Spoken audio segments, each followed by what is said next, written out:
This is before, and interestingly, I'll have you know, I did do the backyard yesterday, which I've since learned you shouldn't do.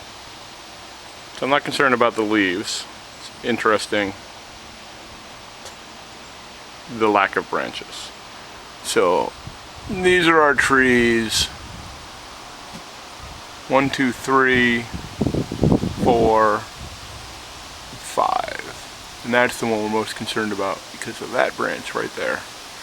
So the hope is that if anything happened, it would hinge in such a way that it would just come down and not hit the house.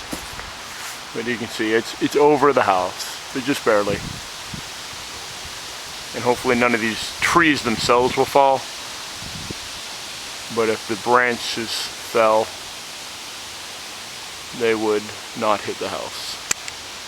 So there's our beautiful toothpaste green house with no damage. All right, out. So this is the front of the house. Notice we don't have any branches really directly over it. I guess this big tree here could cause some problems, but it's actually been a good tree. So I've got no complaints. Unfortunately, we have to park the car outside due to some construction we're doing. This is an external pipe that I ran to get the sump pump even further away from the house. We don't have a recycling of groundwater. But this is our street before the calm, if you will.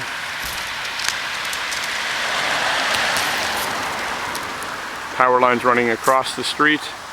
Those are to feed my house, my FiOS. Gordon always loses one of these pine trees over here, so we're concerned about them, and they sway bad. Last year that tree with a big notch in it lost a big limb during the ice storm actually. And who knows where any of these leaf piles will be come tomorrow afternoon. We went through, well, the wind has blown them obviously, but my wife and I went through and put hedgerows. You see the about 12 inches of water space, because as you'll notice, I have a beautiful storm drain on my property. So we did everything we can to allow water to flow and not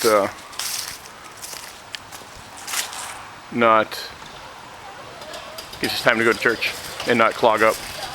Anyway, we'll do an after later.